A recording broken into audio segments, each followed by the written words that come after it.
salle qui nous sert de classe, de bureau, de lieu de prière quand c'est saturé à l'intérieur, parce que ça arrive le vendredi quand ça tombe les vacances ou les jours fériés, ou qu'on soit plein à craquer. Donc ça arrive qu'on prie ici, donc on ouvre des tapis, des moquettes.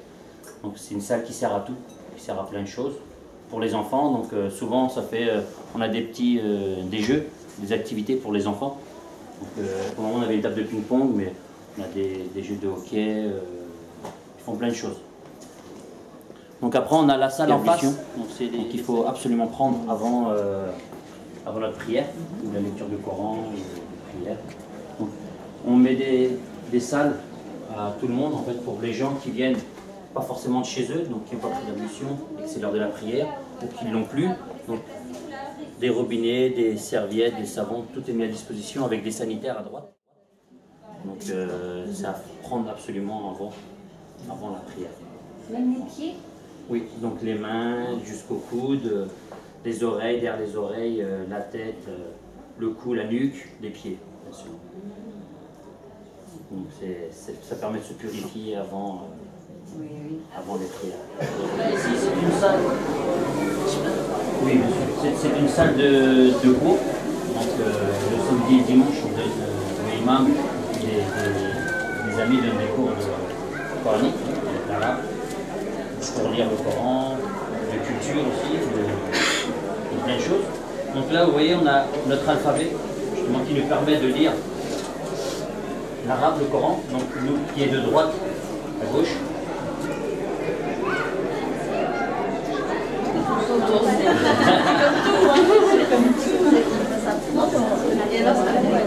Donc on a aussi derrière pour vous savez, le son avec des dessins qui permettent aux enfants d'être plus facilement parce que ça commence en CP.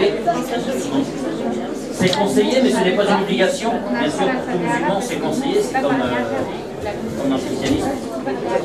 On n'est obligé à personne mais c'est toujours conseillé en tant que musulman de lire le Coran, de le comprendre, ou sinon il est traduit en turc et en français aussi. Donc aussi on a des petits, donc on a des photos de certaines activités que l'on fait avec les enfants, donc dans l'association. Donc on a des journées religieuses, on a des tournois de foot qui est fait au Mont ou à l'extérieur. Donc ça arrive qu'on fasse des tournois de foot intermosqués. Kermesse dans les fêtes religieuses, voilà, en Turquie, une fête nationale pour les enfants, c'est le 23 avril. On essaie d'aménager pour le dimanche pour que ça soit plus facile pour tout le monde. Là aussi, vous êtes invité aussi, hein, cette année, le 23 avril, qui est au Sablon. Donc si vous voulez venir, c'est avec plaisir. Vous allez voir, il y a certaines activités. Il y a des numéros de téléphone qui avaient écrit sur les affiches, vous pouvez les appeler et donc plus d'informations. Si vous voulez participer au kermesse aussi. Les kermesses, on vend plusieurs choses, par exemple comme des pâtisseries qui sont faites par nous-mêmes. Du coup, là, on les vend et on les propose avec plaisir. Donc tout va bien sûr à l'association. Personne n'est rémunéré, c'est vraiment tout est fait bénévolement pour l'association. C'est l'arabe qui enseigne là, mais traduisez en turc parce qu'il y a beaucoup de personnes. Non, parce qu'à la base, il faut le comprendre, il ne faut pas absolument le lire. Le lire n'est pas une obligation. Mais quand il est récité, l'écouter c'est une obligation. Chez nous on dit le parle, donc c'est obligé. Et le turc en fait il est fait parce que nous on ne comprend pas l'arabe, on le lit. Donc c'est bien de le lire, parce que ça nous permet de communiquer avec Allah, avec Dieu, mais on ne le comprend pas. On ne comprend pas tout. Donc, quand il est traduit en français ou il est traduit en toutes les langues, donc ça permet de comprendre. Ça permet de comprendre. C'est pour ça que nous on le fait en turc, pour nos enfants aussi, comme ça fait l'arabe. Bien sûr. Bah oui, parce qu'en fait, il y a plusieurs mosquées, donc c'est plus facile de communiquer. Nous, parce qu'en fait, dans le quotidien, on ne parle pas l'arabe. En fait, on parle le turc. Donc pour nous, c'est plus. Oui, voilà, parce que oui. l'islam, il est en arabe. Voilà. Mais nous, il a pas parlé en arabe. Mais les Turcs ne parlent pas arabe. C'est souvent on dit. Nous, c'est l'islam qui nous relie à tout ce qui est les maghrébins, c'est la religion. Voilà, c'est la religion.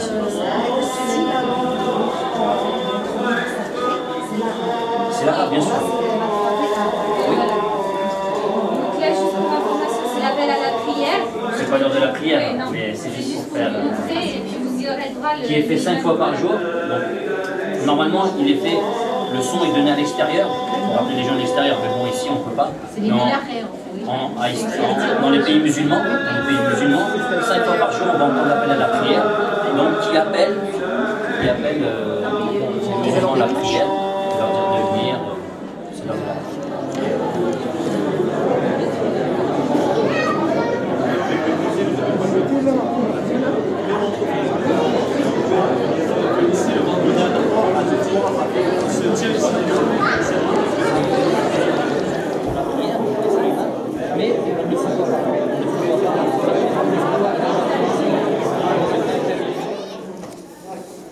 parce que nous, on a beaucoup de moquettes, de ceci, cela.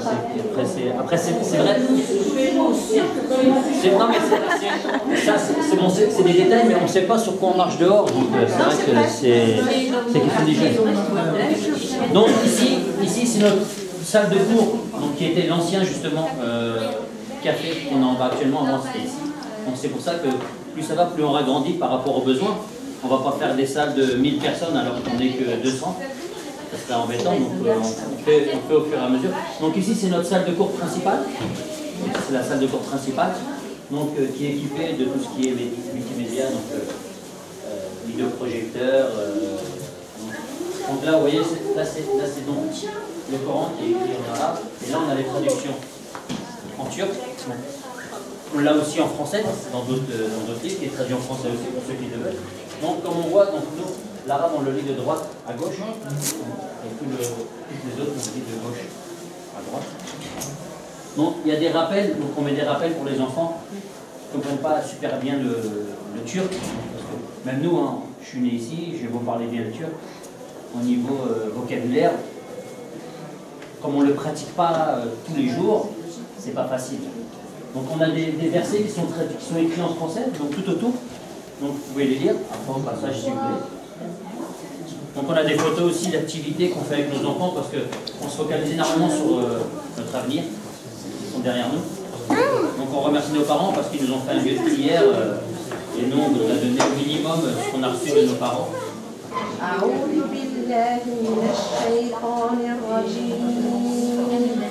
بسم الله الرحمن الرحيم الحمد لله رب العالمين الرحمن الرحيم مالك يوم الدين إياك نعبد وإياك نستعين اهدنا الصراط المستقيم صراط الذين أنعمت عليهم غير المغضوب عليهم ولا الضالين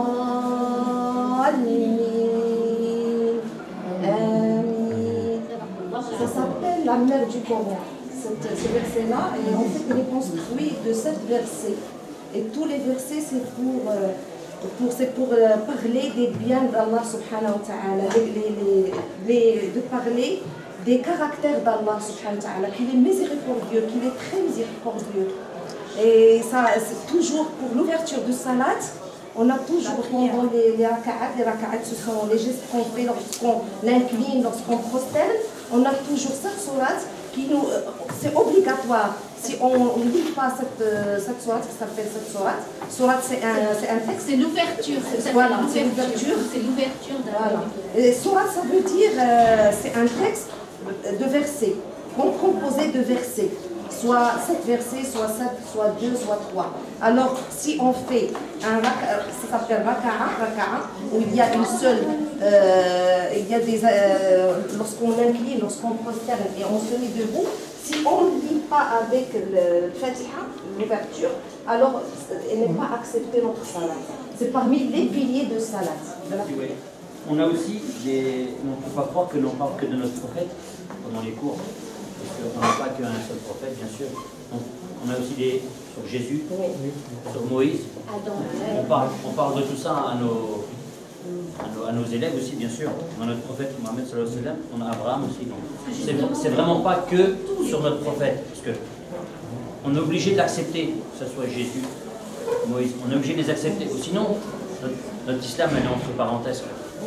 Parce que les piliers je m'excuse. Non, non, Parce mais- que les piliers de l'islam par rapport à la foi, ils sont 6. On doit croire à tous les prophètes. C'est ça, on ne croit pas seulement à Mohammed. On croit à Noé, on croit à Moïse, à Jésus, à Abraham et à Mohammed. Ils sont 5. 5, ce sont les qui sont cités. Il y en a d'autres, il y en a beaucoup de prophètes, mais Ça, les c'est les 5, principaux. voilà, les principaux, ce sont les 5 que je viens de vous Mais citer. voilà, c'est ce qu'il faut savoir, c'est que nos enfants, ils connaissent aussi, donc ils connaissent aussi tous les prophètes. Ils l'apprennent, ils ne les connaissent pas encore, ils l'apprennent. Donc c'est juste pour dire que c'était, parce qu'il y en a, ils vont vraiment croire qu'ils parlent que de notre prophète, donc, alors que ce n'est pas le cas. Donc nous on connaît, je vous dis, ce que j'ai cité. Mais il est de Turquie, en fait. Il a été formé en Turquie. Nous, ici, en tant qu'association, on a demandé à un imam au groupe qui vous a été expliqué, le DITIB, et il nous a envoyé un imam, lui justement, qui justement, pour nous, il dirige la prière, il fait les sermons, etc. Donc on lui fait confiance totalement justement sur les questions religieuses. Dans l'islam, un imam, contrairement au prêtre qui n'a pas le droit de se marier, mais pas d'enfant, nous les imams, tout le monde, Oui. pas mis à part, Si c'était une question, On a une qui a beaucoup d'énergie là, c'est sa fille.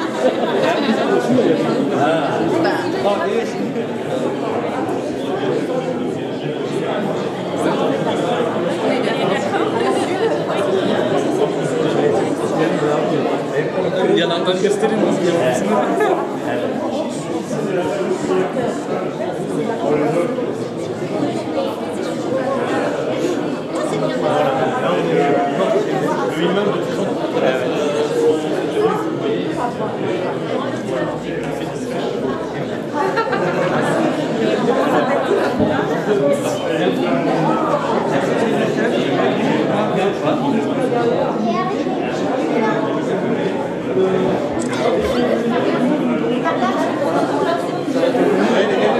Alors, on va s'approcher.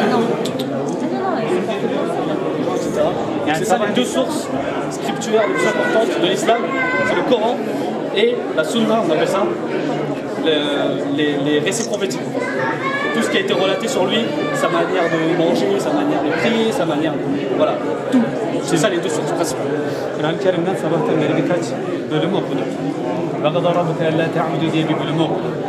Onu şey yaparsan değerlendirmeci kalmaz. Meryem suresini okuduk.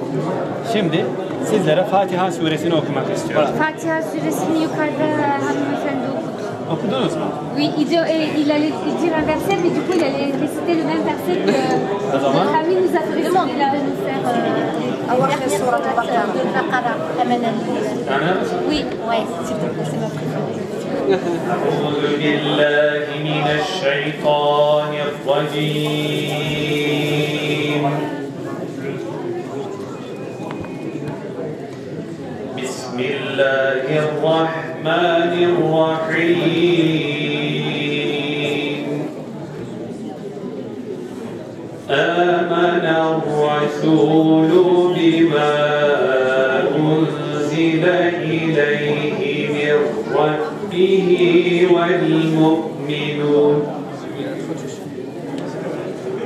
كل آمن بالله وملائكته وكتبه ورسله لا نفرق بين أحد من رسله وقالوا سمعنا وأطعنا غفرانك ربنا وإليك المصير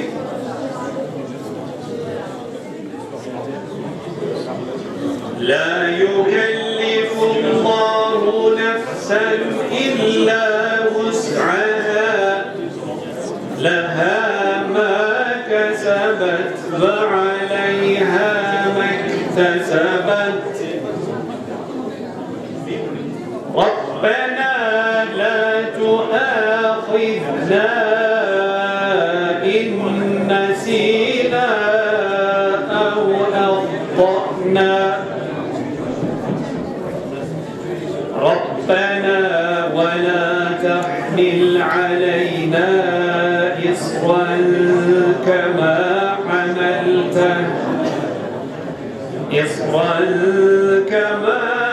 حملته على الذين من قبلنا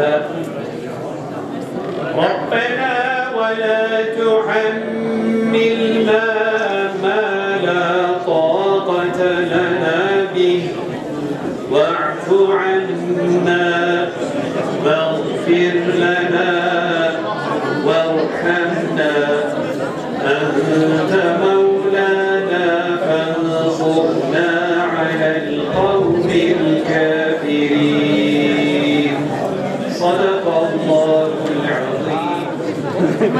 Donc la traduction de l'avant-dernier verset de la sourate La Vache, qui est une des sourates les plus longues du Coran. Donc le verset 295, je vais vous le traduire. Le messager a cru en ce qu'on a fait descendre vers lui venant de son Seigneur. Et aussi les croyants. Tous ont cru en Allah, en ses anges et en ses livres et en ses messagers, en disant « Nous ne faisons aucune distinction entre ces messagers. » Et ils ont dit « Nous avons entendu et obéi, Seigneur, nous implorons ton pardon.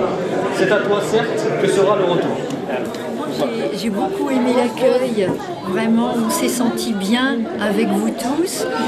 Et puis j'ai pu poser mes questions, on a eu des réponses. L'imam s'est bien mis à notre hauteur parce que comme il ne parle pas français, avec les traducteurs ça s'est très bien passé.